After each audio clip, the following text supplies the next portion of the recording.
Slide show हो रही है आपको? जी।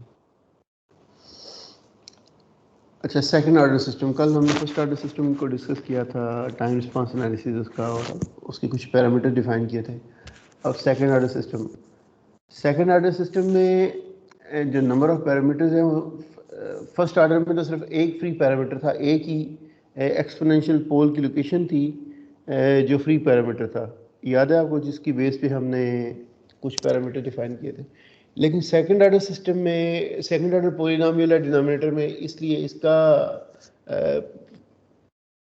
ज़्यादा वेरिएशन है, डायनेमिक है ज़्यादा रिस्पांस, और इसके लिए हम कुछ पैरामीटर्स और उनकी प्रॉपर्टीज़ डिफाइन करेंगे। फिर आपको ये थोड़ी चीज़ ज़्यादा by the end of this lecture I mean you will be in better position कि आप उसको असेस कर सकें।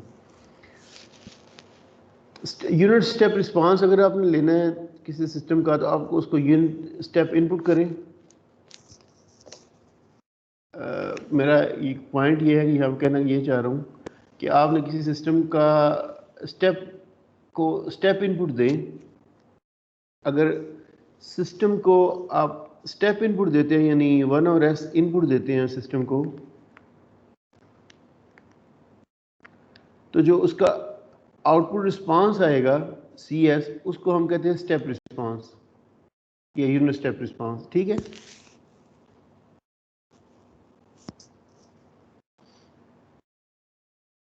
ठीक है। तो यारों को बोले नहीं जी। यस सर, जी सर, ठीक है। अब मैं नोट पैड पे जाके कुछ चीज़ें डिस्कस करता हूँ। ये यहाँ पे ही आपको कुछ चीज़ें पहले बता दूँ, फिर एग्जाम्पलीफाई कर दूँ, फिर उसके बाद करते हैं। एक सेकंड ऑर्डर सिस्टम है, लेट्स सपोज ये s² plus as plus b, यानी b over s² plus as plus b। अब इसमें मैं जो बात कर रहा था, फर्स्ट ऑर्डर सिस्टम के अंदर सिर्फ एक फ्री पैरामीटर था, ये a, और उसकी बेस पे हमने डिफ़ाइन किए थी कुछ उसकी प्रॉपर्टीज़ और उसके कुछ टर्म्स डिफ़ाइन की थी। लेकिन अब सेकंड ऑर्डर सिस्टम में नंबर ऑफ पैरामीटर्स ज़्यादा है जो उसके प्रॉपर्टीज़ को मॉडिफाई करते हैं या उसके रिस्पांस को कंट्रोल करते हैं। तो अगर सेकंड ऑर्डर सिस्टम हो और उसको आप स्टेप इनपुट दें, ठीक है, तो उसका रिस्पांस किस टाइप का हो सकता है, ये डिस्कशन है जो अभी पहले, कि अगर लेट्स सपोज एक फॉर एन एग्जांपल एक सेकंड ऑर्डर सिस्टम है 9 over s² plus 9s plus 9, ठीक है। इसके अगर आप पोल डिटरमिन करें, पोल आते हैं इसके दो, और दोनों पोल रियल पोल है।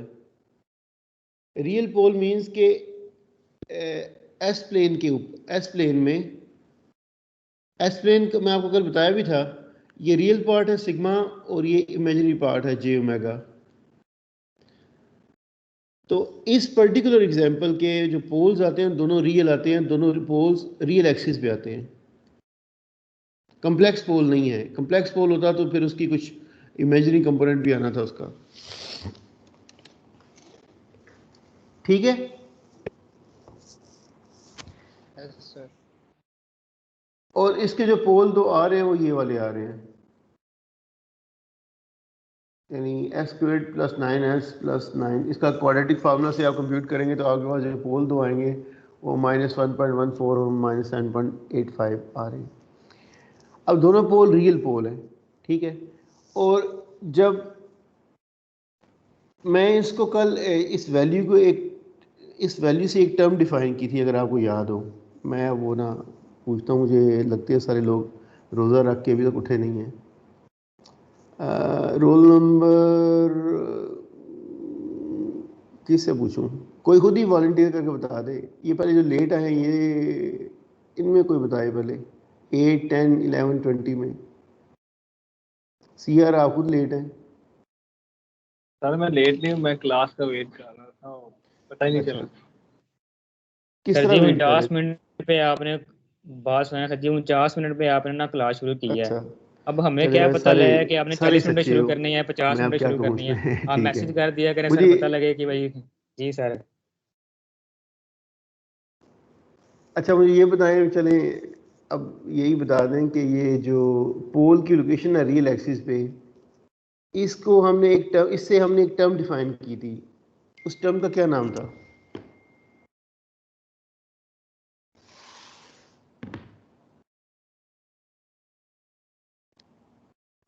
यार ये जो, अब मुझे नहीं पता ये फ़कीर कौन है उसने मैसेज किया है, वो क्लास ज्वाइन नहीं कर रहा है, ज्वाइन हो नहीं पा रही है। क्या मैं, इसका क्या नाम है, रोल नंबर क्या है हमजा? 004 सर। इसकी क्लास नहीं किसका? ज्वाइन, अब ज्वाइन कर लिया इसने। सर उसने मैसेज किया है ज्वाइन द क्लास, तो अच्छा क्लास वाले अच्छा को इन्फॉर्म किया है। अच्छा, खुद ज्वाइन किया नहीं और दूसरों को मैसेज कर रहे हैं, वाह जी वाह। अस्सलाम वालेकुम सर। वालेकुम सलाम।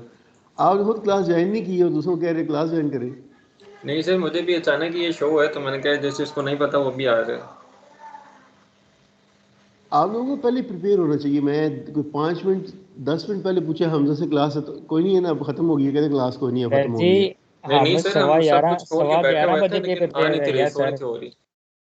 हम सवा 11 बजे प्रिपेयर थे कि सर जी आज क्या पता क्लास सवा 11 बजे शुरू होगी, तो हम बस बार नहीं बार खोल के टीम चेक कर रहे थे कि भाई ये भी शो अभी होगी, ये भी होगी। नहीं, आप मैसेज करके पूछ लें, ये क्लास का टाइम तो नहीं चेंज हुआ ना असल में। ये जो पिछले वीक तक यूनिवर्सिटी का टाइम चेंज हो गया हुआ था ड्यू टू रमज़ान। अब वो फिर वापस 9 से स्टार्ट हो रहा है टाइम। तो पहले 10 से शुरू हो रही थी यूनिवर्सिटी कल कल तक। तो मैं इसलिए वो जो मंडे सर वाला हमें टाइम था तो वो, कोई इल्म नहीं है इस चीज का। नहीं वो आपको नहीं पता, यूनिवर्सिटी तो हम आ रहे हैं ना, आप लोग तो नहीं आ रहे ना। तो अगर मैं यूनिवर्सिटी आया नहीं है, अभी 10 बजे यूनिवर्सिटी ऑन होनी है, तो मैं किस तरह क्लास 10:15 क्लास शुरू कर सकता हूँ? ठीक है। तो इसलिए वो 1 घंटा, क्योंकि 1 घंटा लेट हुई थी तो 1 घंटा लेट किया था। लेकिन आज से फिर वो वापस 9 से स्टार्ट हो रही है यूनिवर्सिटी। तो वो फिर वही ओरिजिनल टाइम जो रिवाइव हो गया, यानी ओरिजिनल टाइम्स पे चली गई है। तो ये तो हम एक्चुअली है ना फ्रंट एंड पे जो ये टाइमिंग क्या अभी हमें करना पड़ता है। बहरहाल वो बातें छोड़े, जो बात दूसरी है कि इस क्लास का तो टाइम, या अगर आपको इन सेंस की कन्फ्यूजन थी, अगर आपको कोई मसला था, तो ग्रुप में मैसेज करके पूछ लें, मुझसे मैसेज करके पूछ लें। मैं तो यही समझा था कि आप लोगों को कंफर्म है कि पौने 12 क्लास है। चले छोड़े इसको, मुझे जो चीज़ पूछ रहा हूँ वो बताइए कि किन बातों में लगा रही है मुझे। वो आपकी हमेशा जेन्युइन रीज़न होगी क्लास ना ज्वाइन करने की, वो तो मैं समझता हूँ पहले ही।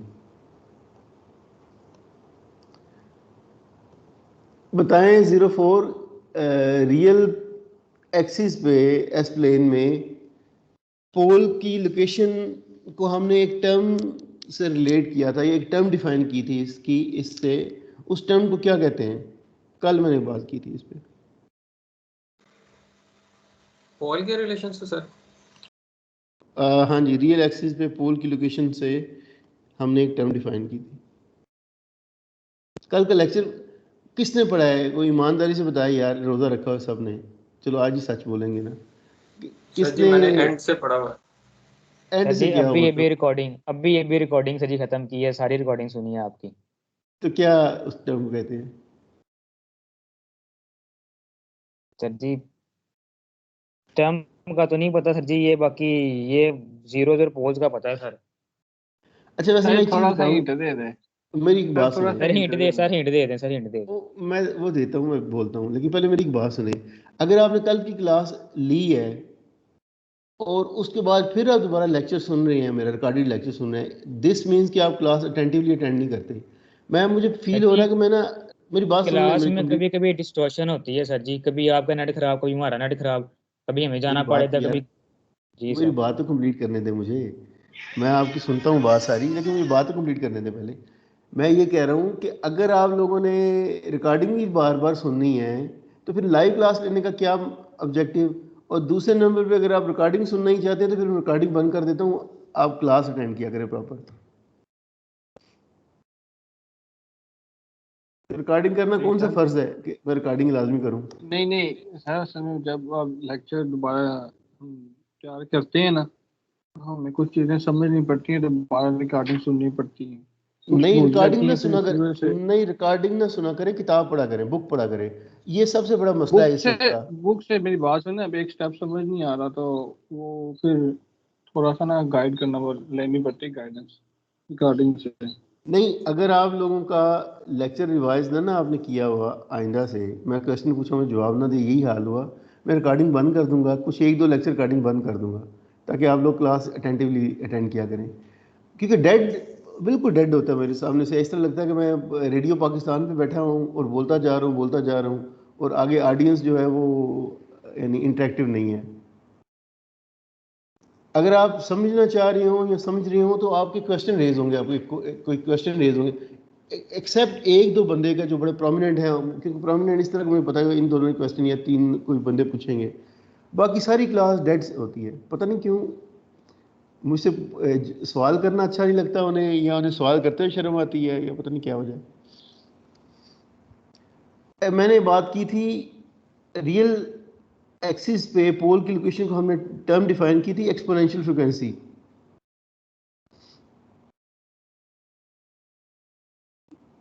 जो आप हिंट कह रहे हैं यस सर। बात समझ, ठीक है।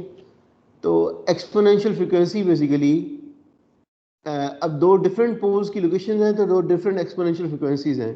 जिसकी एक्सपोनेंशियल फ्रीक्वेंसी ज़्यादा होगी वो एक्सपोनेंट क्या करेगी?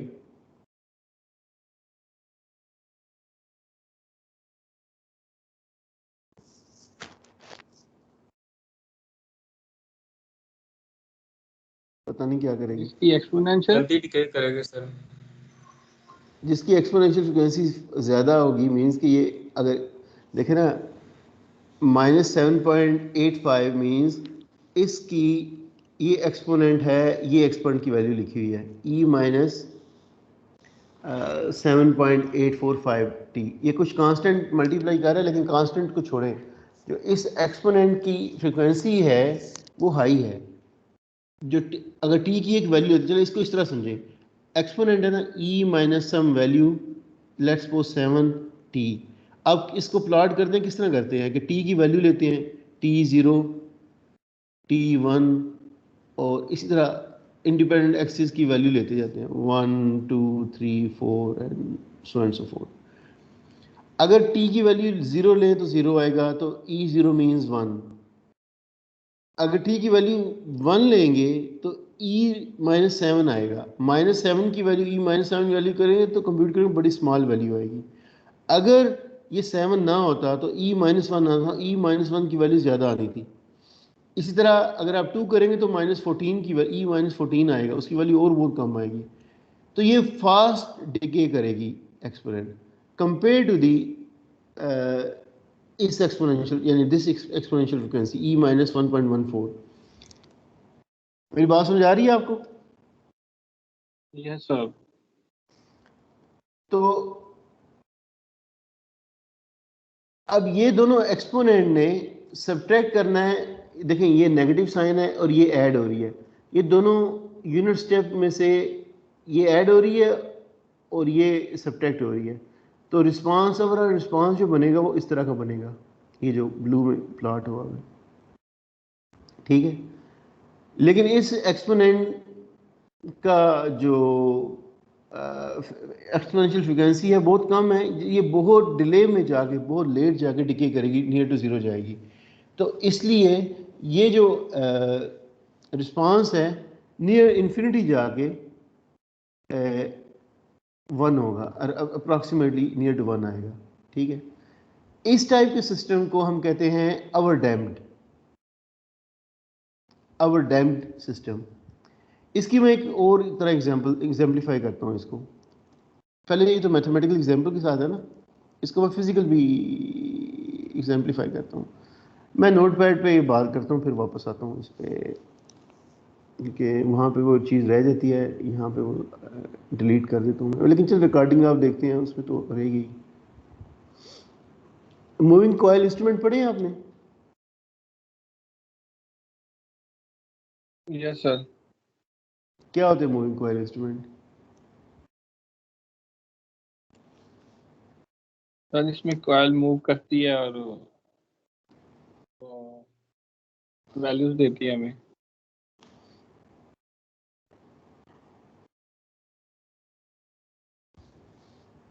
और अगर मैं कहूँ मूविंग आयरन इंस्ट्रूमेंट तो फिर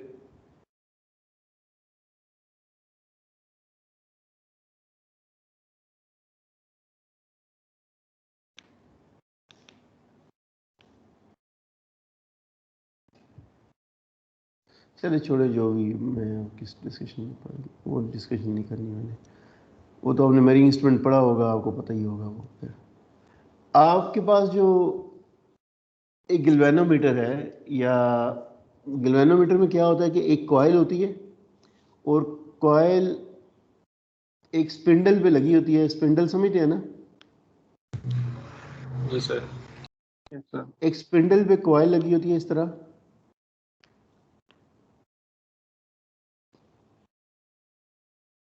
मैं कुछ मेरी इंस्ट्रूमेंट तो नहीं पढ़ाना चाह रहा, लेकिन चले क्विकली एक चीज़ जो मैं एग्जांपल देना चाह रहा हूँ। लेट्स सपोज ये एक कॉइल है जिसकी ये मोल्ड है, यानी उसका वो फ्रेम है जिसपे वाइंडिंग हुई हुई है, ठीक है। अच्छा, अब और इसके सराउंडिंग में ना परमानेंट मैग्नेट होता है। दो पोल्स हैं परमानेंट मैग्नेट की, बिल्कुल मोटर एक्शन की तरह ही वर्क कर रहा होता है, ठीक है। जब आप इस कॉइल को सप्लाई करते हैं वोल्टेज, तो इलेक्ट्रोमैग्नेटिक यानी इलेक्ट्रोमैग्नेटिक फील्ड प्रोड्यूस होता है। वो इलेक्ट्रोमैग्नेटिक फील्ड इंटरेक्ट करता है with permanent magnetic field, permanent magnetic field, और इन टर्न इसमें फोर्स जनरेट होती है, जिसकी वजह से इस स्पिंडल के साथ एक नीडल लगी होती है, लाइक दिस। वो नीडल जितने आपने वोल्टेज सप्लाई किया अकॉर्डिंगली प्रोपोर्शनली ये मूव करते हैं, नीडल मूव करती है, ठीक है, इस स्केल के ऊपर। ये मैं बात जस्ट बताना चाह रहा था कि इंस्ट्रूमेंट किस तरह काम कर रहा होता है। अब इसको जब आप वोल्टेज सप्लाई करते हैं, तो इसको एक पर्टिकुलर वैल्यू पे जाके स्टॉप करना चाहिए। लेट्स सपोज आपने 4 वोल्ट दिए, तो इसको यहाँ पे आकर रुकना चाहिए, ठीक है। तो अगर आप इस कॉइल को इस नीडल को आप मूव करा दें, और इसको इस पोजीशन तक जाकर रुकना चाहिए, लेकिन ये रुकेगी नहीं, क्योंकि इनर्शिया की वजह से मूव करती हुई आगे चली जाएगी। इनर्शिया है ना, जो एनर्जी स्टोर कर ली इसने, इनिशियली तो रेस्ट पे थी, लेकिन जब आपकी मैग्नेटिक फील्ड प्रोड्यूस हुआ और करस्पॉन्डिंगली मैकेनिकल फोर्स जनरेट हुई, तो ये मूव करना शुरू की। और जब वो जिस पोजीशन में जाकर इसको रुकना चाहिए था, तो उस पर रुकी नहीं, उससे ओवर शूट कर गई और आगे मूव करती गई। और अगर आप इसको कंट्रोल नहीं करेंगे किसी तरीके से कि वो रिक्वायर्ड पोजीशन में जाकर रुके, तो ये जाकर हिट करेगी वॉल को, और मे भी ना करे, लेकिन ओवर शूट कर जाएगी बिकॉज ऑफ इनर्शिया, ठीक है। Yes, sir. और जब वो इनर्शिया को आपने समहाउ उसको ओवरकम करना, इसलिए फिर यहाँ पे ना एक लगाया जाता है हेयर स्प्रिंग, एक स्प्रिंग लगाया जाता है Controlling torque provide करने के लिए. हाँ जी, और डैम्पिंग टॉर्क प्रोवाइड कर रहा होता है। डैम करने के लिए। हाँ जी, बिल्कुल Damping. डैम्प बेसिकली वो अनवांटेड जो एनर्जी है उसको वेस्ट अप करने के लिए होती है,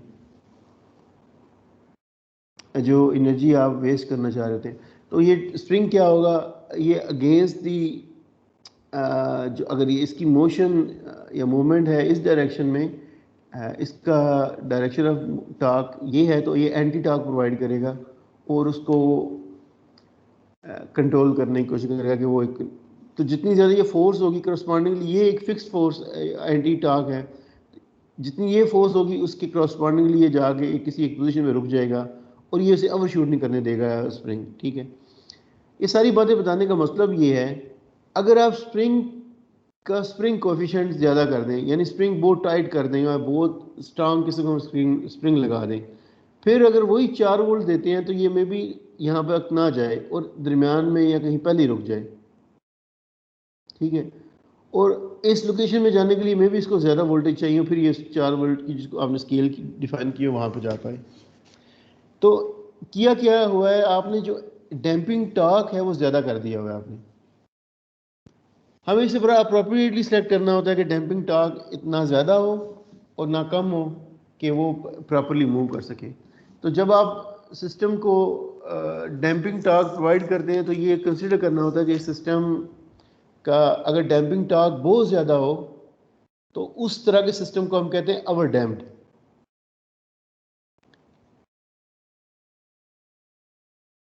ठीक है, कि आपने उसको जो रिक्वायर्ड डैम्पिंग है उससे ज़्यादा डैम्प कर दिया हुआ है। मेरी बात समझ आ रही है किसी को? यस सर, क्लियर है। जी सर। तो ये एग्जांपल मैं इसलिए दे रहा हूँ इसकी मेरी इंस्ट्रूमेंट की कि ये बड़ा अप्रोप्रिएट है इसको डिफाइन करने के लिए और समझाने के लिए। तो जब आप हेयर स्प्रिंग की का कांस्टेंट ज़्यादा कर देंगे तो उससे ये होगा कि सिस्टम ओवर डैम्प्ड हो जाएगा, यानी वो कभी भी अपनी फाइनल लोकेशन पे पहुंच नहीं पाएगा या इन्फिनिटी पे जाके पहुंचेगा टाइम पे। और अगर आप हेयर स्प्रिंग रिमूव कर दें, ठीक है, तो क्या होगा, ये जो यही सिस्टम था ये डैम्प्ड नहीं होगा, ठीक है, और हिट करेगा जाके वॉल को, जो मैं पहले बता रहा था आपको। ठीक है, तो ये नहीं, उसको आपने डैम्प ही नहीं किया, बिल्कुल डैम्प ही नहीं किया उसको हम कहते हैं अनडैम्प्ड सिस्टम।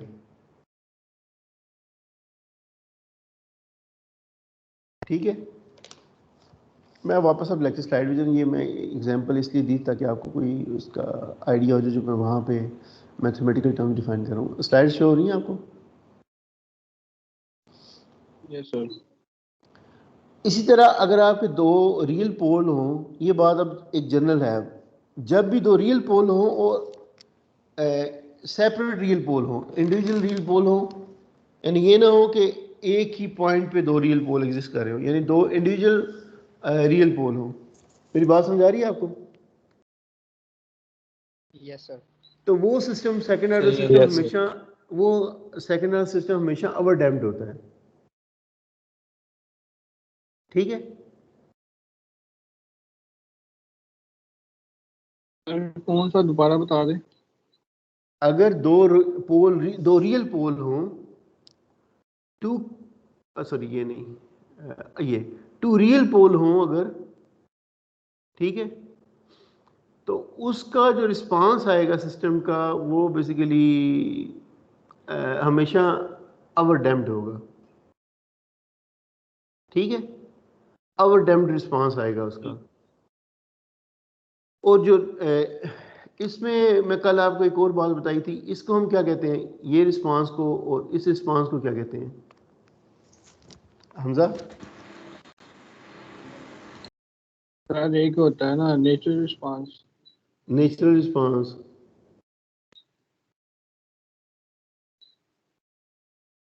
और एक यस सर। 20 roll number.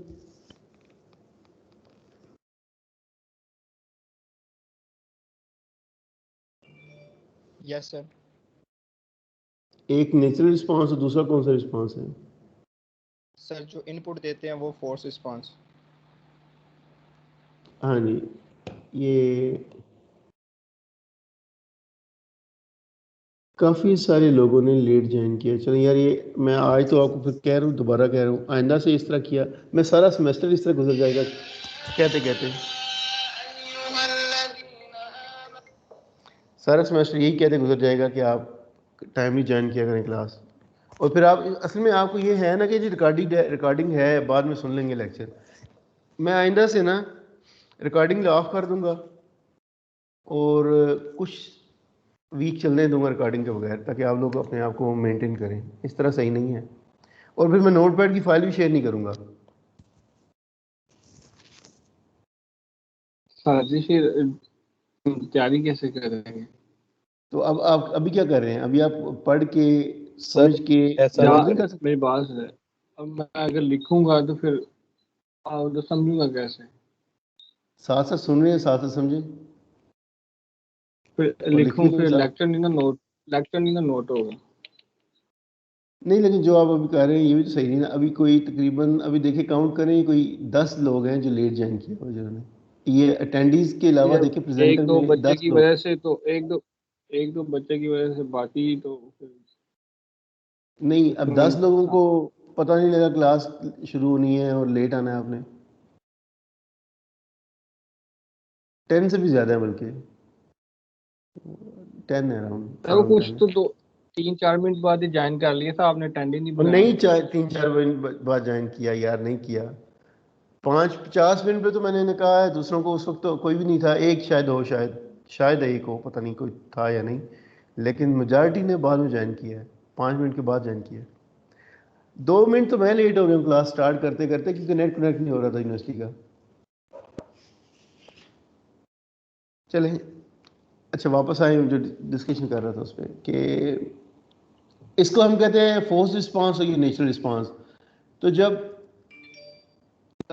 दो रियल पोल होंगे तो नेचुरल रिस्पांस हमेशा इस फॉर्म का होगा कि दो एक्सपोनेंट्स होंगी और दोनों के पोल लोकेशन ही एक्सपोनेंशियल फ्रिक्वेंसीज होंगी, होती हैं, बल्कि होंगी भी और यही होती हैं। ठीक है, तो जब दो रियल पोल हाँ जी। हों और अपार्ट हों, जी बोले, कोई क्वेश्चन था? नहीं सर ठीक है।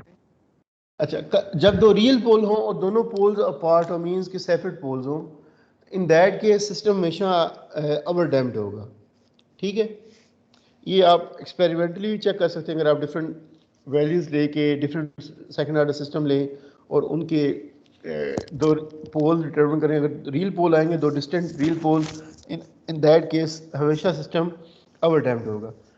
इन सर जी सर आप मतलब कहना चाह रहे हैं कि जो डिनोमिनेटर में वो बनेंगे फैक्टर्स बनेंगे वो हाँ रियल जी, फैक्टर पोल होंगे और डिस्टिंक्ट होंगे।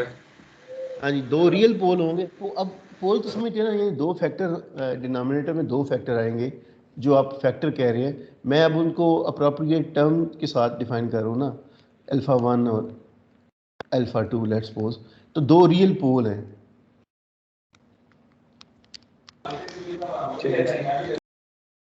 ठीक है, जब दो रियल पोल होंगे, दोनों डिस्टिंक्ट होंगे, उन दैट केस सिस्टम हमेशा ओवर डैम्प्ड होगा। ठीक है, सेकंड ऑर्डर सिस्टम। और अगर अब ये देखें, एक और एग्जांपल है। अब इसमें बाकी सारी देखें वैल्यूज सिमिलर हैं, जस्ट एस का कोएफिशिएंट चेंज करके 2 कर दिया है। अब इसके पोल दोनों आ रहे हैं कॉम्प्लेक्स पोल्स, यानी रियल वैल्यू भी है और इमेजिनरी वैल्यू भी है। यानी इसके अब पोल्स बन रहे हैं -1 ± j√8। ये दो पोल बन रहे हैं, कॉम्प्लेक्स पोल बन रहे हैं इसके दो। सही है? Yes sir. Yes sir. जब दो कॉम्प्लेक्स पोल हो, कॉम्प्लेक्स पोल हमेशा कॉन्जुगेट होते हैं। कॉन्जुगेट समझते हैं? जी सर। Yes sir. यानी same value of imaginary value या इमेजिनरी एक्सिस की same value with plus and minus sign. तो अगर इस तरह के दो पोल हों, कॉम्प्लेक्स पोल हों दो, तो उसका नेचुरल रिस्पांस हमेशा दो टर्म्स में आएगा। नेचुरल रिस्पांस जो आएगा उसका कोसाइन और एक्सपोनेंट मल्टीप्लाई हो रही होगी एक साइनोसाइड के साथ। साइनोसाइड समझते हैं ना? Yes sir. जी सर। साइनोसाइड किसको कहते हैं? जो सर साइन वेव। वेरिंग होती है, टाइम के साथ वेरी करती रहती है और एक साइन वेव की फॉर्म में होती है। सिर्फ साइन वेव साइनोसाइड होती है? कॉस वेव भी साइनोसाइड होती है, मतलब कि जो हर पॉइंट पे वेरी करती है जिसकी वैल्यू उसको दोनों साइनोसाइड दोनों कहते हैं। यानी साइन और कोसाइन दोनों को साइनोसाइड भी कहते हैं। जनरल टर्म में, जनरल नेम है उसका, साइनोसाइड भी है। ठीक है, तो जब एक्सपोनेंट इस साइनोसाइड के साथ मल्टीप्लाई करेगी तो वो एक्सपोनेंट जो वो साइनोसाइड है वो डिके करेगी, उसकी वैल्यू डिके कर रही होगी लाइक दिस। यानी पहले वो यहाँ से राइज की, ये साइनोसाइड इस तरह आनी थी ना, तो ये डिकेइंग साइनोसाइड बनेगी। सही है? और डिके करने की ठीक हो रीज़न, गया सर। क्योंकि इसके साथ ये एक्सपोनेंट मल्टीप्लाई हो रहा है, डिकेइंग एक्सपोनेंट मल्टीप्लाई करिए कोसाइन, ये जो साइनोसाइड टर्म है, ये साइनोसाइड टर्म है ना ये वाली, कोसाइन और साथ ये उसका एंगल आए थे फिर निकल गए, पता नहीं किधर गए। और उसी नहीं यार वो ईमेल नहीं, सॉरी नहीं चल रहा, लेन नहीं चल रही। हाँ जी, ये तो वाईफाई चल रही है। तो जब साइनोसाइड के साथ ये मल्टीप्लाई होगी तो उसकी एम्पलीट्यूड को मॉडिफाई करेगी और डिकेइंग एक्सपोनेंट, डिकेइंग यानी ये जो इसका एनवलप है साइनोसाइड का वो डिकेइंग नेचर का होगा। मेरी बात समझ आ रही है आपको?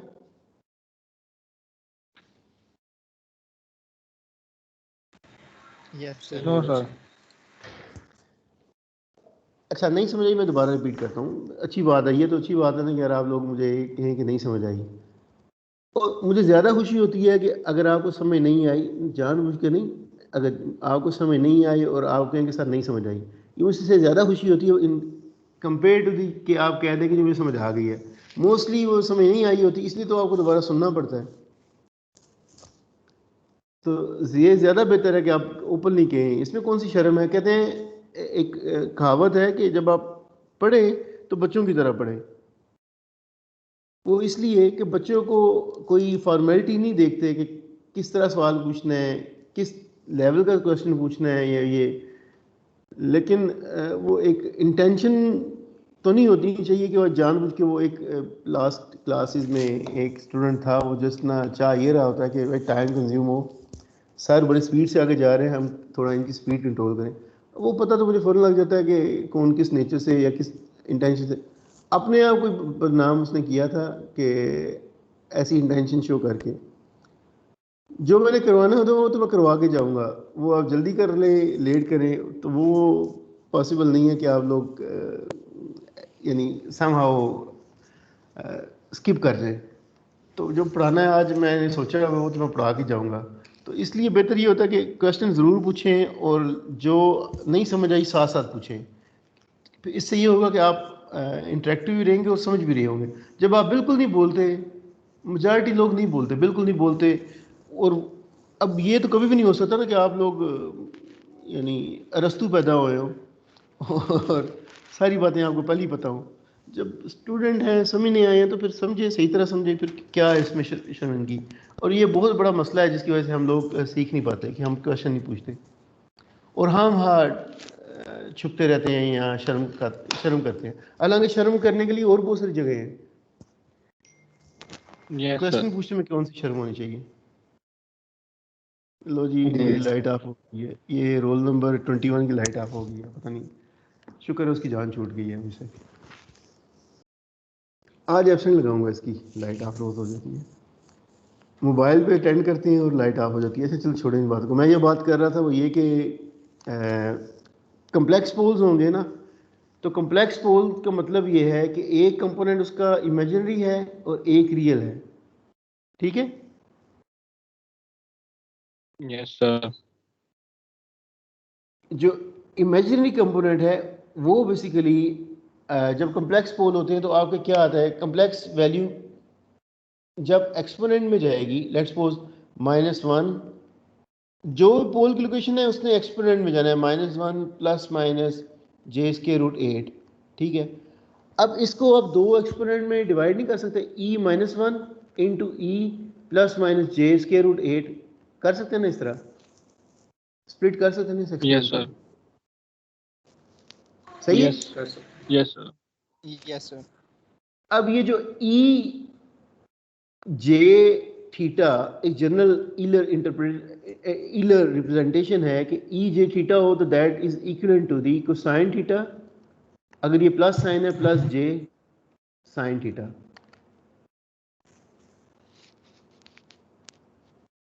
सही है? Yes sir.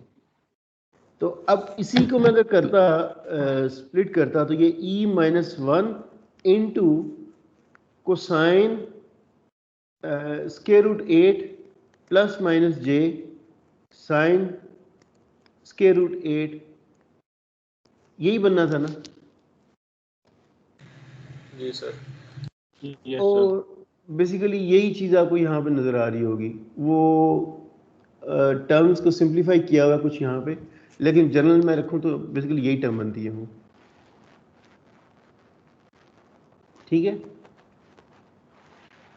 तो इस तरह की जब एक्सपोनेंट बनेगी जिसमें एक, मैं अब इसको थोड़ा सा इसी फॉर्म में रखता हूँ, यानी ये एक्सपोनेंट जब भी एक्सपोनेंट पे इमेजिनरी वैल्यू आएगी यानी जे आएगा एक्सपोनेंट के साथ, दिस मीन्स कि ये एक साइनोसाइड है, वो बेशक साइन और कोसाइन की वैल्यू हो। साइनोसाइड मीन्स कि एक आपकी साइनोसाइड होगी, सही है, आइदर कोसाइन हो या साइन हो, जो मर्जी हो। अब इस साइनोसाइड के साथ अगर आप मल्टीप्लाई करें एक डिकेइंग एक्सपोनेंट को जो इस फॉर्म में है, तो ये इसके एम्पलीट्यूड को करस्पॉन्डिंगली मॉडिफाई कर देगी। जो पहले इसका एम्पलीट्यूड है ये साइनोसाइड की वजह से है, लेकिन जब ये मल्टीप्लाई होगा तो इसके एम्पलीट्यूड मॉडिफाई हो जाएंगे, और वो मॉडिफाइड फॉर्म में जो एम्पलीट्यूड आएंगे वो आएंगे जो मैं आपको पहले बात बता रहा था। हमजा आप समझ आइए?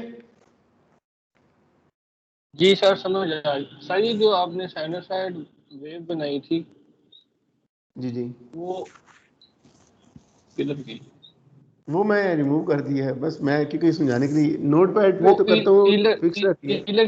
ईलर की प्रेजेंटेशन जो आपने बनाई थी उसके लिए वो साइनोसाइड वेव थी, उसके साथ डिकेइंग कांस्टेंट मल्टीप्लाई किया था।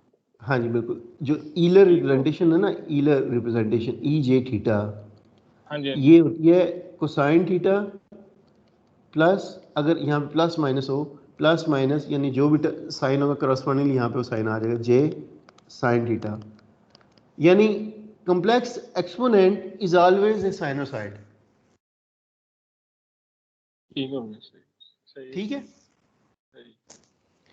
तो जब साइनोसाइड के साथ आप एक डिकेइंग एक्सपोनेंट को मल्टीप्लाई करेंगे, अल्टीमेटली जो आपकी रिस्पांस प्रोड्यूस होगा इस टाइप का प्रोड्यूस होगा जो आपको ये शो हो रहा है। जी सर ठीक है, इस केस में जब ये रिस्पांस प्रोड्यूस हो, इस तरह के सिस्टम को हम हमेशा कहते हैं under damped.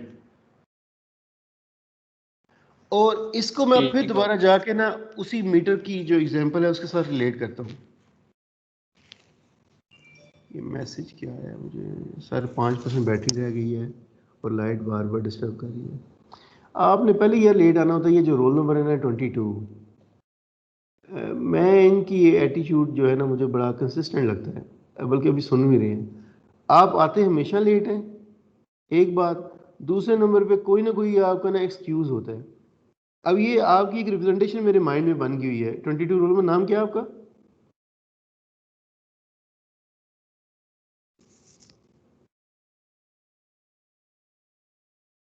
Sir Qasim. Waqas? Qasim Ali. Qasim. Qasim, एक तो आपने हैं माशाल्लाह सादा बंदे, लेकिन बातों में सादा नहीं है, स्पेशली क्लास की बातों में आप बड़ी बातें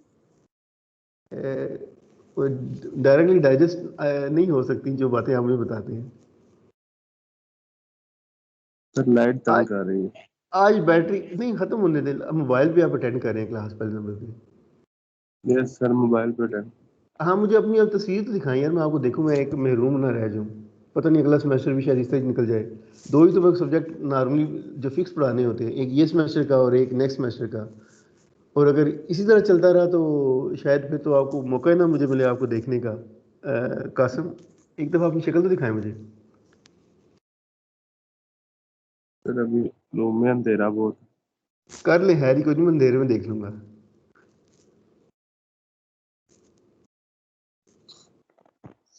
सर मैं आपको पिक ना सेंड कर दूं?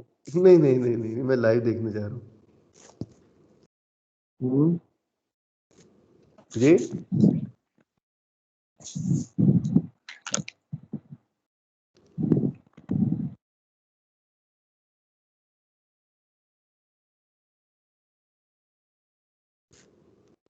अब आवाज़ बंद करके चले गए। चलिए आप मुझे उस वक्त दिखाइएगा जब कर लिया, ऑन कर लिया, मुझे बताइएगा। चलिए कर ही दिया आपने मेरे ख्याल में ऑन। ये ऑन किया आपने? यस जी सर। ये तो आपने पीछे हाथ रख के ऑन किया या कोई कैमरे पे कुछ रख के ऑन? हाथ रखा सर। इतना अंधेरा भी नहीं होता कमरे में यार, कोई सर खिड़की वो नहीं, आप तहने में बैठे हुए हैं। नहीं सर बैठा रूम में ही हूँ, वैसे सोए दरवाजा बंद है। नहीं, सोए हुए हैं ना आप? इस तरह क्लास सारे अटेंड कर रहे होते हैं आप लोग जब पढ़ने का माहौल ही नहीं है आपका, ये फेस पे नहीं आ रहा। हाँ, अब थोड़ा आने की कोशिश कर रहे हैं आपका फेस। अस्सलाम वालेकुम सर। लेकिन थोड़ा पीछे करें ना आप, आपकी आंखें नजर आए मुझे। कैमरा ऊपर करें, आप चेहरा दिखाएं मुझे, मुझे ये नहीं देखना चेहरा। हाँ जी, अच्छा अभी सोए उठे हैं? Yes sir. सोए हुए थे ना अभी आप? मैं आपको कह रहा हूँ चेहरा दिखाएं, वो नहीं दिखा रहे आप मुझे। और ऊपर करें, आंखें आंखें देखनी है मैंने आपकी। सर इसका वो सारी वो नहीं, नीचे की कर लेते। आपकी आंखें और आपके बाल आपकी सारी कहानी सुनाते हैं मुझे। ऊपर करें। Yes sir. मैं बोल रहा हूँ राजस्थान से। Yes sir. आपको मेरी आवाज नहीं पहुंच रही? ऊंचा करें। आप इतने स्मार्ट नहीं है कि मुझे समझ नहीं आ रही आपकी। ऊपर करें कैमरा को चेहरे की तरफ। यस। अब बाल सही कर रहे हैं आपने? अच्छा चल छोड़े, वो तो मुझे पता लग गया आप किस हालत में थे। आप सोए हुए थे और बस ऑन करके लेटे लेटे ऑन कर देते हैं और पता नहीं आप ही कर देते हो, साइलेंट कर देते होंगे मुझे। यकीन करें। कल से मेरी बात सुन, नेक्स्ट वीक से मैं रिकॉर्डिंग बंद कर रहा हूँ। मैं रिकॉर्डिंग नहीं किया करूँगा और ना नोटपैड की फाइल शेयर किया करूँगा। अब इस तरह ही पढ़े। और आप लोग खुद अटेंटिव वो नहीं होंगे तो मैं क्या करूँ इसमें? अब मैं इसके अलावा कुछ नहीं कर सकता। नेक्स्ट वीक से मैं रिकॉर्डिंग नहीं करूँगा, मैं बता रहा हूँ आप सबको। टाइमली आके ज्वाइन करें। और दूसरे नंबर पर नोटपैड की फाइल भी शेयर नहीं करूँगा। ये 2 वीक में करूँगा। अगर मुझे फील हुआ कि आप लोग 4 क्लासेस में कंसिस्टेंट हैं और सारे टाइमली ज्वाइन करें तो फिर देखूँगा। वापस मैं आ रहा हूँ। जो मैं एग्जांपल देना चाह रहा था आपको उससे मीटर से, वो ये कि नोटपैड फाइल शो हो रही है आपको? Yes sir. Yes sir, show हो रही है। अगर आप हेयर स्प्रिंग को का स्प्रिंग कांस्टेंट बहुत छोटा रख दें तो ये बड़ा यानी जो एंटी टॉर्क प्रोवाइड करना है वो बहुत कम प्रोवाइड करेगा। जिससे होगा ये कि मीटर की नीडल मूव करती आएगी और स्लाइटली ओवरशूट करेगी, ओवरशूट करके आगे जाएगी। लेकिन फिर जब जो अप्लाई टॉर्क है वो ज़ीरो हो गया होगा, क्योंकि इनर्शिया की वजह से जितनी एनर्जी कंज्यूम हो गई होगी, फिर ये टॉर्क प्रोवाइड करेगा और ये वापस जाएगा, क्योंकि अप्लाइड फोर्स सस्टेन कर रही होगी। तो ये बेसिकली ना अराउंड दिस पॉइंट कुछ टाइम तक ऑसिलेट करेगा और ऑसिलेट करने के बाद अल्टीमेटली फिक्स हो जाएगा, यानी स्टेशनरी हो जाएगा इस पॉइंट पे। यानी पहले ऑसिलेट करेगा। मैं थोड़ा इसको इस तरह शो करता हूँ। ओवरशूट करते हुए इधर गया और 2 लोकेशन के दरमियान ऑसिलेट करता करता फाइनली ये स्टॉप हो जाएगा। और इसको मैं अगर प्लॉट करूं तो वो बेसिकली इस तरह का रिस्पांस है। ये जो ऑसिलेशन है ना अराउंड ए फिक्स्ड वैल्यू, वो शो की हुई है और अल्टीमेटली वो फिक्स हो जाएगा। ठीक है, इस तरह के सिस्टम को हम कहते हैं अंडर डैम्प्ड। यानी आपने इसको अभी प्रॉपर कंप्लीट डैम्प नहीं किया, अंडर डैम्प्ड है। इसको फर्दर डैम्पिंग टॉर्क रिक्वायर्ड है। सही?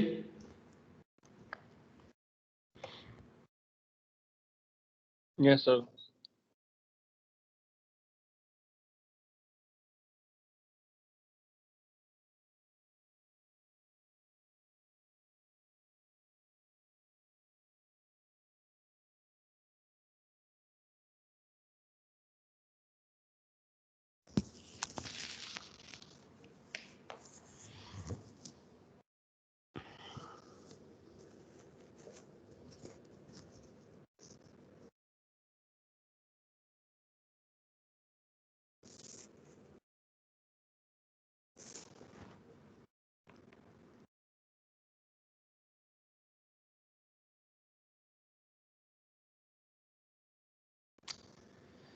स्लाइड अच्छी हो रही है आपको? अस्सलाम वालेकुम। Yes sir. जी सर। जी सर। अच्छा, तो अंडर डैम्प सिस्टम में ऑसिलेशन होगी और उस ऑसिलेशन को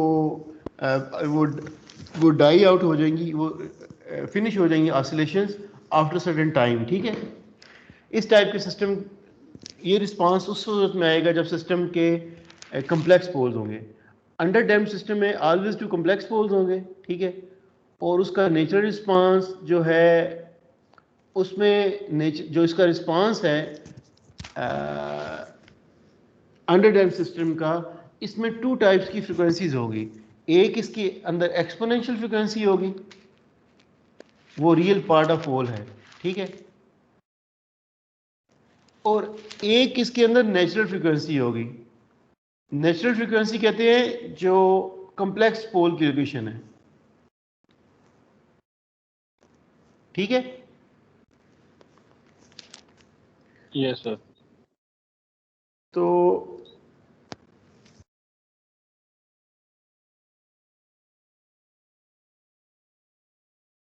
सर कम्प्लेक्स पोल जो है वो वाई एक्सिस पे आएंगे हमेशा।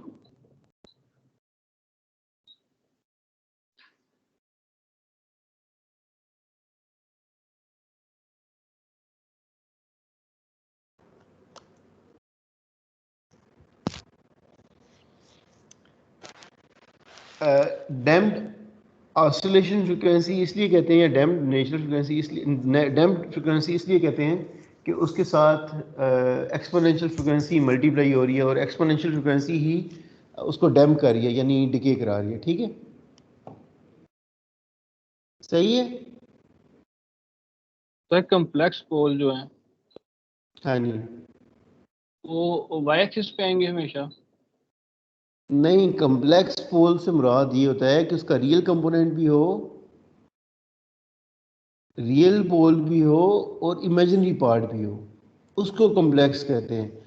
अगर तो सिर्फ रियल हो तो रियल पोल है, अगर सिर्फ इमेजिनरी पोल हो यानी रियल पार्ट जीरो हो, उसका रियल कंपोनेंट जीरो हो, ठीक है। तो जब कॉम्प्लेक्स पोल होंगे सिस्टम हमेशा अंडर डैम्प्ड होगा। लेकिन अगर अब इसी में ये एक और एग्जांपल है 9/s² + 9, ये अनडैम्प्ड सिस्टम है, इसके दोनों पोल आते हैं इमेजिनरी पोल एक्सिस पे, यानी इसका रियल इमेजिनरी पोल एक्सिस कोई पे, नहीं। रियल पार्ट कोई नहीं पोल का। कॉम्प्लेक्स पोल, कॉम्प्लेक्स तो आप कह सकते हैं, लेकिन इमेजिनरी कंपोनेंट है, रियल कंपोनेंट जीरो है, यानी इसकी एक्सपोनेंशियल फ्रिक्वेंसी जीरो है,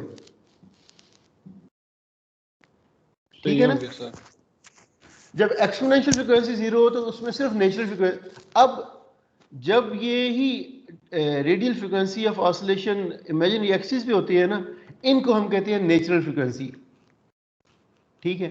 लेकिन यहाँ पे ये डैम्प्ड फ्रिक्वेंसी ऑफ ऑसिलेशन थी, क्योंकि इसके साथ ये डिकेइंग एक्सपोनेंट मल्टीप्लाई कर रही थी। लेकिन जब वो मल्टीप्लाई नहीं कर रही होती, अब ये इस तरह की फॉर्म में आएगा। जब मल्टीप्लाई नहीं कर रही होगी तो फिर सिर्फ साइनोसाइड आएगी और ये ऑसिलेटिंग साइनोसाइड होगी, डिके नहीं करेगी ये कभी भी, ठीक है। इस तरह के सिस्टम को हम कहते हैं अनडैम्प्ड सिस्टम, जिसमें मैंने आपको एग्जांपल दी थी कि आपने कोई डैम्पिंग टॉर्क प्रोवाइड नहीं किया तो वो सिस्टम ओवरशूट करेगा और हिट करेगा, या तो जब दोनों पोल रियल पोल दोनों इमेजिनरी एक्सिस पे पोल हो, इन दैट केस हमेशा सिस्टम अनडैम्प्ड होगा, ठीक है। यानी और poles sir imaginary axis frequency कौन सी होगी? वही रेडियल जो फ्रीक्वेंसी। जो रेडियल फ्रिक्वेंसी इसकी होगी उसको हम कहते हैं नेचुरल फ्रिक्वेंसी इस वक्त, और इसमें हम कहते हैं डैम्प्ड नेचुरल फ्रिक्वेंसी या डैम्प्ड फ्रिक्वेंसी ऑफ ऑसिलेशन। ये टर्म्स अब बाद में आ जाएंगी, दोबारा आ जाएगी, मैं इसलिए इसको थोड़ा इतना ज़्यादा रिपीट नहीं कर रहा, क्योंकि आगे जाके मैं डिस्कशन इस पे जाऊंगा, फिर दोबारा इनको डिफाइन करूंगा। अभी जो बस चीज़ बताना चाह रहा हूँ, रिलेट करना चाह रहा हूँ विद पोल लोकेशन कि सिस्टम का बिहेवियर किस तरह का, जस्ट ये डिफाइन करना चाह रहा हूँ अभी, ठीक है। यानी Yes, sir. अगर डैम्प्ड कंपोनेंट ना हो, यानी डिकेइंग एक्सपोनेंट मल्टीप्लाई ना हो रहा हो, तो उसकी फ्रिक्वेंसी हम कहते हैं नेचुरल फ्रिक्वेंसी ऑफ ऑसिलेशन, ठीक है। और अगर डैम्प्ड यानी डिकेइंग एक्सपोनेंट मल्टीप्लाई कर रहे हो तो उसको हम कहते हैं डैम्प्ड फ्रिक्वेंसी ऑफ ऑसिलेशन, ठीक है, क्योंकि वो डैम्प्ड हो रही होती है, यानी डिके कर रही होती है। इससे आपने ऑसिलेटर पढ़े होंगे, डैम्प्ड ऑसिलेटर, जो basically time with time decay करता जाता है इसकी ऑसिलेशन, पर छोड़ें इसको। अब एक और टाइप की हो सकता है कि दो पोल्स मल्टीपल पोल हो, एक ही लोकेशन हो रियल एक्सिस पे और उसी पे दोनों पोल एग्जिस्ट कर रहे हो, ठीक है, like s² + 6s + 9।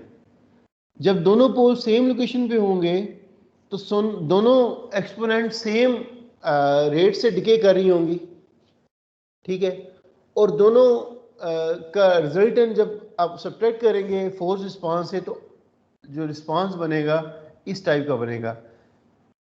Same location पे पोल जो हों और इस तरह का रिस्पांस, ये रिक्वायर्ड रिस्पांस होता है हमेशा, इस टाइप का रिस्पांस रिक्वायर्ड होता है हमेशा। और इस टाइप के सिस्टम को जिसमें दोनों रियल पोल सेम लोकेशन पे हों, इसको हम कहते हैं क्रिटिकली डैम्प्ड। तो हम जब भी कोई सिस्टम हो, आइदर मोस्टली जो एग्जिस्टिंग सिस्टम होते हैं अंडर डैम्प्ड होते हैं, अंडर डैम्प्ड सिस्टम्स को हम सम हाउ क्रिटिकली डैम्प करने की कोशिश करते हैं, सम हाउ कोई उसके अंदर इस तरह को पैरामीटर ऐड करें कि वो क्रिटिकली डैम्प्ड हो जाए। Critical damped is always I mean our required response, ठीक है। यानी कि क्रिटिकल डैम हमें चाहिए होता है हाँ जी, सिस्टम में। अब इन सारे रिस्पॉन्सेज को अगर इकट्ठा करूँ ना एक ही डायग्राम में, तो देखें अवर डैम्प्ड में रिस्पांस यहाँ से शुरू है, और अगर लेट्स सपोज 1 एम्पलीट्यूड आपने स्टेप इनपुट दी है, ये सही प्लॉट नहीं हुआ लेकिन चलो स्टेप इनपुट दी है, तो अवर डैम्प्ड इन्फिनिटी पे जाकर 0 यानी इस यूनिट स्टेप पे जाएगा, ठीक है। लेकिन क्रिटिकली डैम्प्ड जो होगा सिस्टम, वो ये असल में ये नीचे 1 है, मैं थोड़ा प्लॉट सही नहीं किया, ये क्रिटिकली डैम्प्ड सिस्टम है ये वाला, और ये ओवर डैम्प्ड है। ओवर डैम्प्ड बहुत लेट जाके इन्फिनिटी पे जाके कंबाइन होगा क्रिटिकल यानी 1 रिस्पांस को, और ओवर डैम्प्ड होगा तो ओवर डैम्प्ड बहुत यानी इन्फिनिटी पे जाके उसके और जो स्टेप रिस्पांस है उसके दरमियान वैल्यू जीरो या डिफरेंस या एरर ज़ीरो होगा। लेकिन क्रिटिकल डैम्प्ड में कोई ऑसिलेशन नहीं आएगी और फ़ौरन वो 1 हो जाएगा और वो इन्फिनिटी तक 1 ही रहेगा। जो अंडर डैम्प्ड सिस्टम है वो बेसिकली ऑसिलेट करेगा, और यानी ये वाला अंडर डैम्प्ड सिस्टम है जिसको मैं ये शो कर रहा हूँ, ये ऑसिलेट करेगा और अल्टीमेटली इसकी ऑसिलेशन रिमूव हो जाएगी और ये इसका रिस्पांस यूनिट स्टेप रिस्पांस को अप्रोच करेगा। और अंडर डैम्प्ड सिस्टम जो है वो ऑसिलेट करता रहेगा हमेशा, अनडैम्प्ड सॉरी, ठीक है। Yes sir. अब सेकंड ऑर्डर सिस्टम की जनरल स्पेसिफिकेशंस, ये तो हमने उसका बिहेवियर डिफाइन किया था बेस्ड ऑन पोल लोकेशन की, सिस्टम के पोल लोकेशन की तरह सेकंड ऑर्डर की, तो उससे सिस्टम का बिहेवियर किस टाइप का होगा। अब कुछ टर्म्स और कुछ हम टर्म्स डिफाइन करें जो मैं पहले कह रहा था, मैं बाद में कह अभी रहने दें। एक है term natural frequency. Natural frequency of oscillation ये कहते हैं, उसको कहते हैं जिसमें डैम्पिंग ना हो, ठीक है। जिस तरह आपको मैंने ये शो किया था, ये नेचुरल फ्रिक्वेंसी है विदाउट डैम्पिंग। Yes sir.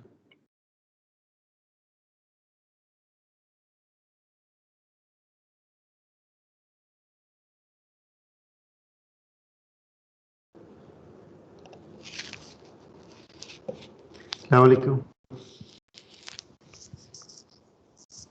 वालेकुम सलाम सर। आवाज आ रही है मेरी? Yes sir. जी सर आ रही है।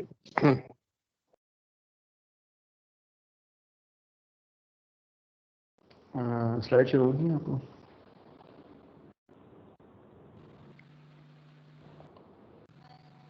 Yes sir. अच्छा, नेचुरल फ्रिक्वेंसी कहते हैं बेसिकली डैम्प्ड अगर ना हो फ्रिक्वेंसी तो, सॉरी ये तो नहीं नीचे था, ये विदाउट डैम्पिंग जो होगी फ्रिक्वेंसी ऑफ ऑसिलेशन उसको हम कहते हैं नेचुरल फ्रिक्वेंसी, ठीक है। अगर RLC सर्किट हो या सिंपल LC सर्किट हो तो उसकी जो फ्रिक्वेंसी होती है LC की, रेजोनेंट फ्रिक्वेंसी LC की, उसको उसकी नेचुरल फ्रिक्वेंसी कहते हैं। अगर रेजिस्टेंस लगी हो तो रेजिस्टेंस डैम्प करती है उसको, यानी शॉर्टेड रेजिस्टेंस या सिंपल LC सर्किट, तो उसकी फ्रिक्वेंसी को हम कहते हैं नेचुरल फ्रिक्वेंसी, ठीक है। मैं कुछ अब बात ना करता हूँ नोट पैड पे। इसकी समझ आ गई है जो मैं क्या बात की थी, जो भी समझाई है आपको? Yes sir. अच्छा, अब नोट पैड पे जा रहा हूँ।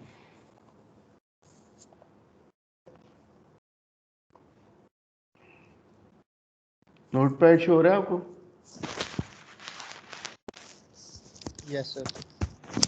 एक हम टर्म और डिफाइन करते हैं, उस टर्म को कहते हैं damping ratio.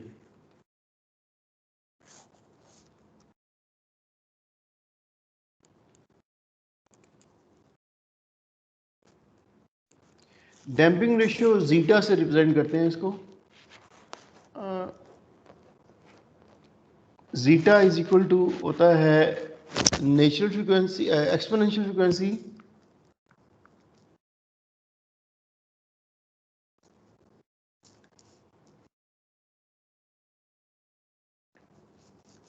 Divided by natural frequency.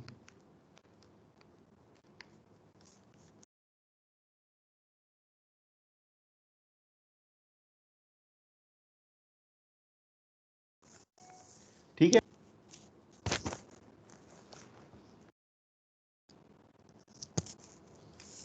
ठीक है।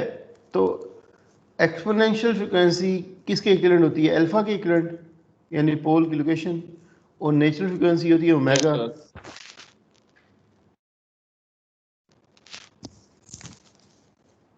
सही है, नेचुरल फ्रीक्वेंसी ओमेगा की इक्विवेलेंट है।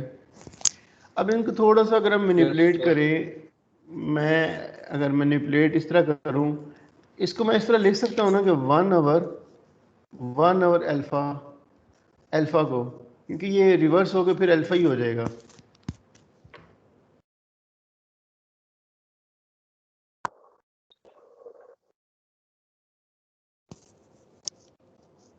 ऐसा लिख सकते हैं। इसी तरह ओमेगा 2 पाई एफ के इक्विवेलेंट होता है।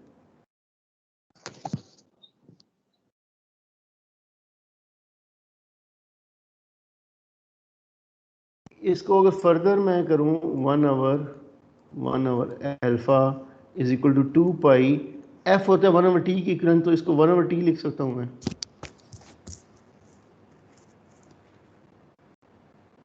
ठीक है, यस सर। अब ये 2 पाई को मैं बाहर निकाल दूं अगर, तो और देखिए टी जो है ये रिवर्स होकर ऊपर चला जाएगा, रेसिप्रोकल ऊपर आ जाएगा, और इसको आप 1 आवर अल्फा इस तरह भी लिख सकते हैं, ये जो टर्म है।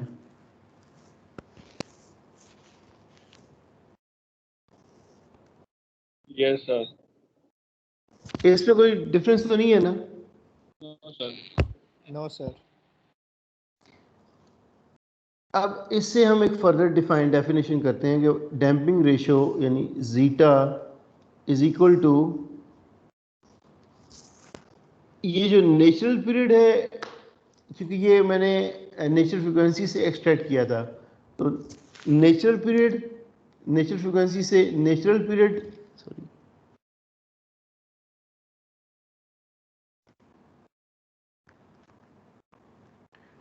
और 1 आवर अल्फा एक्सपोनेंशियल फ्रीक्वेंसी थी, तो 1 over alpha means exponential time constant या पीरियड, ये कल हमने डिफाइन भी किया था, टाइम कांस्टेंट भी।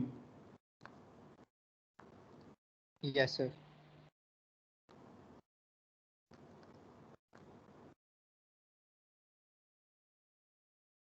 यानी अब डैम्पिंग रेशियो को हम दो तरह डिफाइन कर सकते हैं, एक एक्सपोनेंशियल फ्रीक्वेंसी और नेचुरल फ्रीक्वेंसी की रेशियो, और नेचुरल पीरियड और एक्सपोनेंशियल पीरियड इंटू 1/2 पाई। सही है? Yes sir. Yes sir. अब इन टर्म्स को मैं अगर इन्वॉल्व करना चाहूँ तो सबसे पहले मैं एक बात कहूँगी, अगर कोई भी एक सेकंड ऑर्डर सिस्टम है like GS is equal to CS और RS, वो इक्विवेलेंट है आज BS² plus AS plus B, जिस तरह मैंने शुरू में आपको फिगर में शुरू में लिखा हुआ था, फिर उस B और A की डिफरेंट वैल्यूज के साथ उसको किया था। हाँ जी बोलिए। एक चीज पूछनी थी। मैं क्लास पढ़ा लूँ फिर उसके बाद आपसे।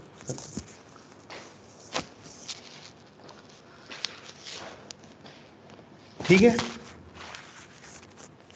अब अगर इस सिस्टम के पोल हों जे ओमेगा एक्सिस पे, यानी रियल पोल हो, सॉरी इमेजिनरी पोल हो, वो उस सूरत में हो सकते हैं जब A 0 हो। अगर A 0 होगा तो ये बेसिकली सिस्टम क्या बन जाएगा, B over S² plus B, यही बनेगा ना? Yes sir. जी सर यही बनेगा। दो पोल जो बनेंगे वो दो पोल बनेंगे, एक इधर और एक इधर, रियल एक्सिस इमेजिनरी एक्सिस पे पोल बनेंगे। इसको मैं जे ओमेगा कह दूं, प्लस B और minus B square root.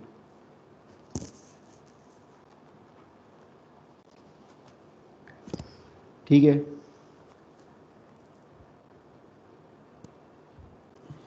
Yes sir.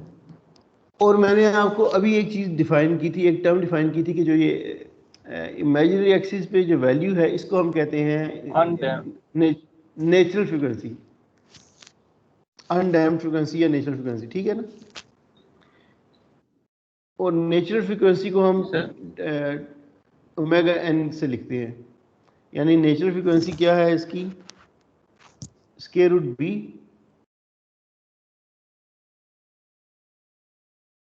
ये मेरी बात समझ आई है? नो सर, आपकी आवाज कट गई थी, दोबारा से बता दें। मैं दोबारा रिपीट करता हूँ।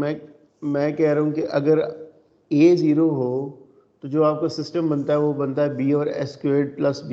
ठीक है? इस S² प्लस B के दो पोल बनते हैं, दोनों इमेजिनरी एक्सिस पे पोल आते हैं ये वाले, yes sir. Square root B और माइनस B स्क्वायर रूट। ठीक है? तो इस केस में जो नेचुरल फ्रीक्वेंसी क्या होगी, omega n is equal to square root B। Yes sir.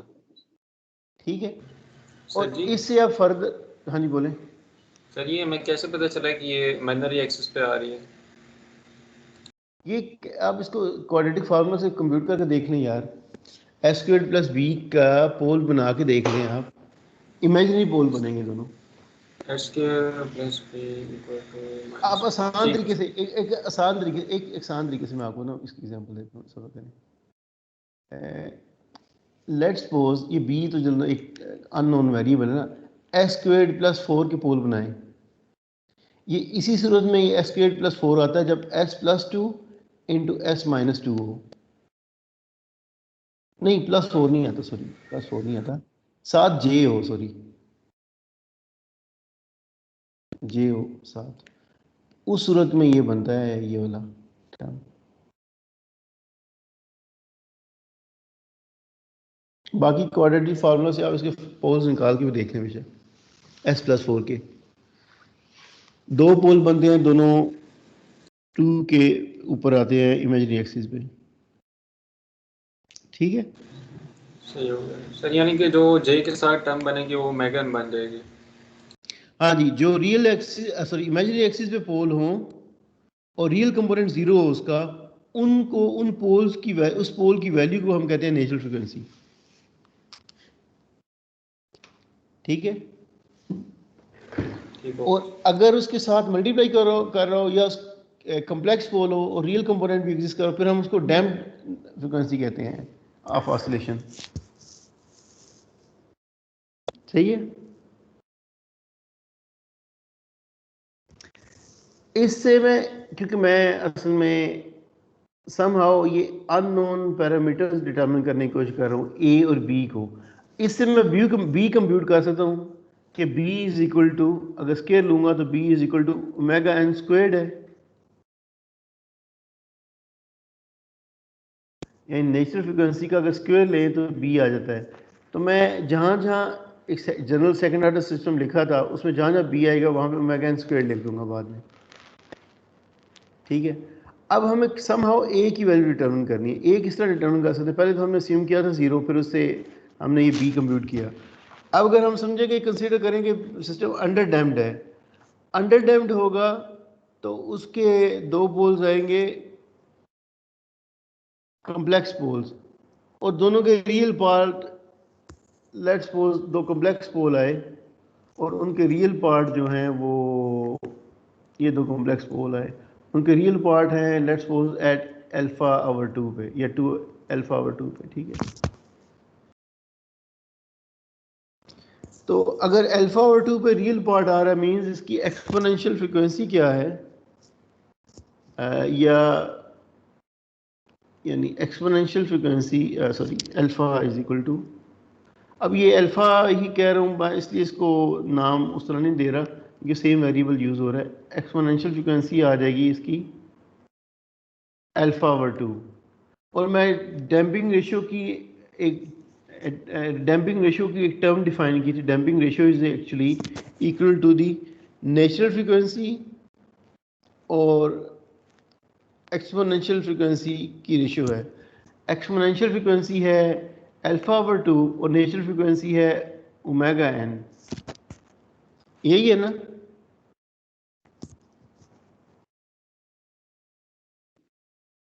Yes sir.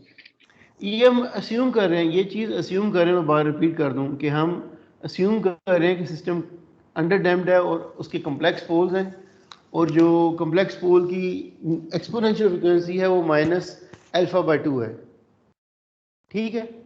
यानी उसकी जो फ्रीक्वेंसी है वो अल्फा बाई 2 आ जाएगी। Yes sir. अब इसको थोड़ा सा अगर मैं अरेंज करूं, रीअरेंज करूं इसी टर्म को, तो इससे मैं यानी इस एक्सपोनेंशियल फ्रीक्वेंसी को हम नाम दे देते हैं ए, और यानी A is equal to sigma by 2, ठीक है। अच्छा मैं ना एक चीज़ कन्फ्यूजन क्रिएट हो रही है, सॉरी एक चीज़ मैं ना थोड़ा करेक्ट कर दूं। मैं इसको ए और अल्फ़ा की टर्म में नहीं बात करता, ये जो मैंने इसमें इसके साथ रिलेट करना चाह रहा हूँ, या तो इसको भी कहें ये अल्फ़ा है, या अगर इसको ए कह रहे हैं तो फिर यहाँ पे एक्सपोनेंशियल फ्रिक्वेंसी को कहें ए बाई 2। मैं अल्फ़ा कह गया हूँ क्योंकि वो उससे रिलेट करना था मैंने। मेरी बात समझ आ रही है आपको, क्योंकि रियल कंपोनेंट को हमने वहाँ पे ए कहा हुआ है, ठीक है। तो zeta is equal to a over 2 divided by omega n। अब ये सही है क्योंकि मैं अल्फ़ा लिख रहा था, क्योंकि पहले इनिशियली पिछली डेफिनेशन में वहाँ पे मैं इसको अल्फ़ा का वेरिएबल दे रहा था, लेकिन इस जनरल रिप्रेजेंटेशन में इसको मैंने ए कह दिया, या अगर इसको भी अल्फ़ा कर लें तो फिर भी सही है, कोई मसला नहीं। वेरिएबल के नेम ही है ना, जो मर्जी नेम असाइन कर लें, लेकिन जब कंसिस्टेंट रहना पड़ेगा फिर वो असल में कन्फ्यूजन क्रिएट नहीं होगी, इसलिए फिर मैं यही अब लेके नीचे बात कर लूँगा। अब इनको अरेंज कर लें, ये इधर चला जाएगा a by 2 is equal to zeta omega n, या a is equal to 2 zeta omega n। a की वैल्यू आप इस तरह कंप्यूट कर सकते हैं, ठीक है, और b की वैल्यू हमने कंप्यूट की है। अब सेकंड ऑर्डर सिस्टम बन जाएगा, एक जनरल सेकंड ऑर्डर सिस्टम बन जाएगा, GS is equal to b की जगह पे ओमेगा n स्क्वायर्ड आ जाएगा, s स्क्वायर्ड, और यहाँ पे था अल्फा या a, वो उसकी जगह पे आएगा 2 zeta omega n s plus b की जगह फिर ओमेगा n स्क्वायर्ड आ जाएगा। तो कोई भी सेकंड ऑर्डर सिस्टम आप लें, उसकी जनरल रिप्रेजेंटेशन लिखेंगे तो ये होगी। इधर पढ़ते हैं जमात से पढ़ते हैं, बस मैं खत्म करने लगा 2-4 मिनट। हाँ कर दें, इधर इकट्ठे पढ़ते हैं, ठीक है। तो किसी भी सेकंड ऑर्डर सिस्टम में कि जनरल रिप्रेजेंटेशन आप लिखेंगे तो ये रिप्रेजेंटेशन लिखेंगे। अब ये बेसिकली कोई डिफाइंड पैरामीटर्स की बेस पे ये रिप्रेजेंटेशन डिफाइन की गई है। जीटा डैम्पिंग रेशियो है, ओमेगा नेचुरल फ्रीक्वेंसी है। तो आप नेचुरल फ्रीक्वेंसी और डैम्पिंग रेशियो की फॉर्म में सेकंड ऑर्डर सिस्टम का ट्रांसफर फंक्शन डिफाइन किया है। सही है? Yes sir. जी सर। अब लेट्स सपोज एक एग्जांपल मैं आपको करता हूँ, उसके बाद मैं यहाँ पे ना इसको कंक्लूड करता हूँ। एक एग्जांपल, लेट्स सपोज एक सेकंड ऑर्डर सिस्टम है गिवन, उसका ट्रांसफर फंक्शन है G s is equal to 36 s squared plus 4.2 s plus 36। तो यहाँ से इसको मैं अगर जनरल कंप्यूट क्या करना है, आपने इसकी नेचुरल फ्रीक्वेंसी कंप्यूट करनी है और डैम्पिंग रेशियो कंप्यूट करनी है। आप इस ट्रांसफर फंक्शन को रिलेट करें जनरल स्टैंडर्ड जो जनरल ट्रांसफर फंक्शन है सेकंड ऑर्डर सिस्टम का इस फंक्शन से।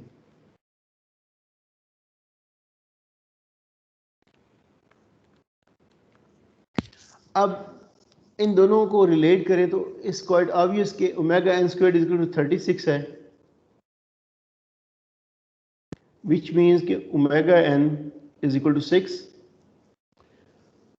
और 2 zeta omega n, 2 zeta omega n, ये वाली टर्म और ये टर्म रिलेट करें तो is equal to 4.2, which means और ओमेगा एन आपने ऑलरेडी कंप्यूट किया हो तो आपके पास जीटा आ जाएगा 0.35।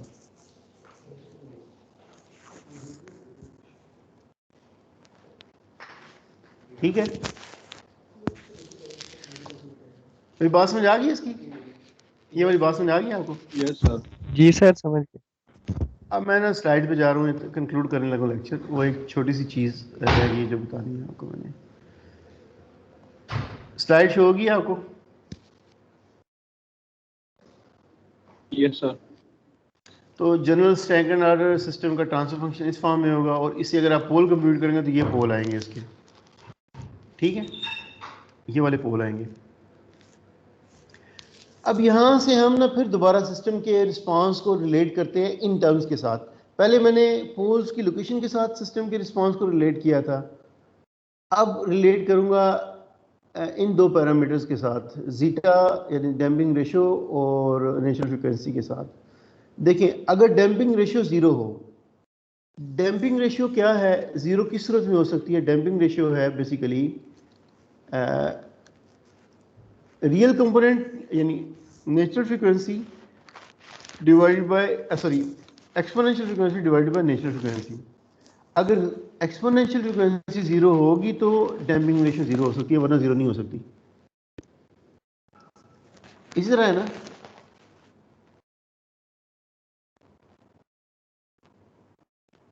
Yes sir. मैंने क्या कहा है कि अगर डैम्पिंग रेशियो 0 है, डैम्पिंग रेशियो बेसिकली किसके इक्विवेलेंट होती है? मैं दोबारा लिख रहा हूँ, डैम्पिंग रेशियो इक्विवेलेंट होती है नेचुरल फ्रीक्वेंसी एक्सपोनेंशियल फ्रीक्वेंसी या ए कह लें डिवाइडेड बाय ओमेगा एन। अब एक्सपोनेंशियल फ्रीक्वेंसी 0 हो, अगर ये 0 हो तो फिर डैम्पिंग रेशियो 0 हो सकती है, क्योंकि अगर नेचुरल फ्रीक्वेंसी 0 होगी तो ये इन्फिनिटी हो जाएगी डैम्पिंग रेशियो, और अगर एक्सपोनेंशियल फ्रीक्वेंसी 0 तो फिर डैम्पिंग रेशियो 0 होती है। और अगर एक्सपोनेंशियल फ्रीक्वेंसी 0 होगी, एक्सपोनेंशियल फ्रीक्वेंसी 0 हो तो पोल एग्जिस्ट करेंगे रियल एक्सिस, इमेजिनरी एक्सिस पे। उसी सूरत में एक्सपोनेंशियल फ्रीक्वेंसी 0 होती है ना, जब दोनों पोल जे ओमेगा एक्सिस पे हो दोनों पोल, तो उस तरह का सिस्टम अनडैम्प्ड होता है। जब डैम्पिंग रेशियो 0 होगी तो सिस्टम अनडैम्प्ड होगा। इसकी समझ आई है? Yes sir. और अगर आप ये जो पोल कंप्यूट किए सेकंड ऑर्डर यहाँ पे भी देखें, अगर ये डैम्पिंग रेशियो 0 है, जीटा 0 है, तो ये टर्म 0 हो जाएगी और आपके पास सिर्फ ये टर्म रह जाएगी।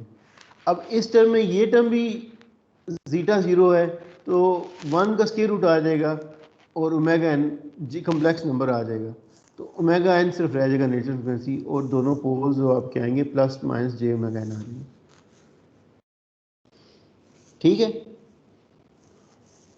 तो उस सूरत में भी आपको नजर आ रहा है कि सिस्टम अनडैम्प्ड है। अब अगर डैम्पिंग रेशियो हो बिटवीन 0 एंड 1, डैम्पिंग रेशियो की वैल्यू मैक्सिमम क्या हो सकती है कि ये दोनों सेम सिमिलर हो, तो उस सूरत में 1 हो सकती है।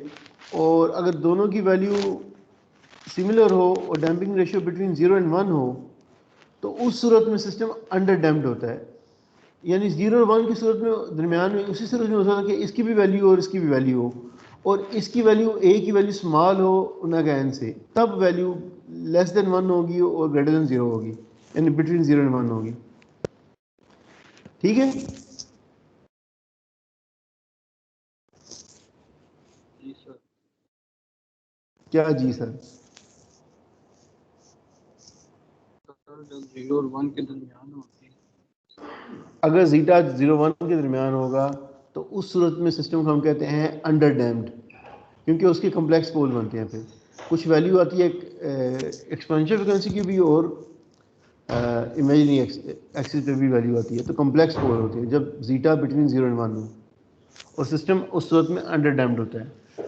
अगर जीटा इज इक्वल टू 1 हो, इधर पढ़ेंगे ये, हाँ जी कॉमन रूम में, अगर जीटा इज इक्वल टू 1 हो तो उस सूरत में दोनों पोल्स जो नहीं आपके कॉम्प्लेक्स सॉरी एक्सपोनेंशियल फ्रीक्वेंसी और नेचुरल फ्रीक्वेंसी दोनों की वैल्यू सेम होगी, यानी एक दूसरे के इक्वल होंगे। हाँ इक्वल होंगे। उस सूरत में जीटा 1 आएगा। ठीक है, जब जीटा 1 आएगा दोनों पोल रियल एक्सिस पे होंगे और क्रिटिकली डैम्प्ड होगा सिस्टम, यानी जीटा इज इक्वल टू 1 पे सिस्टम क्रिटिकल डैम्प्ड होगा। और इसी तरह अगर जीटा ग्रेटर देन 1 हो तो सिस्टम ओवर डैम्प्ड होगा। उस सूरत में दोनों पोल जो आपके आएंगे वो डिस्टिंक्ट पोल आएंगे अलोंग द रियल एक्सिस। ठीक है, सर ये ओवर डैम्प्ड जो बीटा की वैल्यू ग्रेटर देन 1 है, तो इसमें हम कैसे पता चलेगा कि एक्सपोनेंशियल फ्रीक्वेंसी और नेचुरल फ्रीक्वेंसी कौन सी बड़ी है और कौन सी छोटी है? नहीं देखें, बड़ी एक्सपोनेंशियल फ्रीक्वेंसी ज़्यादा होगी तो तब जीटा की वैल्यू ग्रेटर देन 1 आएगी, यानी नेचुरल फ्रीक्वेंसी लेस होगी और एक्सपोनेंशियल फ्रीक्वेंसी ज़्यादा होगी तब ग्रेटर देन 1 आएगा ना रेशियो।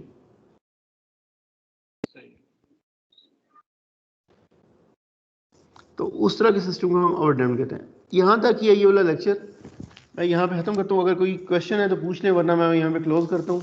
बाकी फिर इंशाल्लाह इसी को कंटिन्यू करेंगे नेक्स्ट लेक्चर में, जो नेक्स्ट इसका पार्ट है। ठीक है, ठीक है सर। कोई क्वेश्चन नहीं है? आप तो हैं वैसे सारी माशाल्लाह न्यूटन समझ आ गई होती है आपको पहले ही।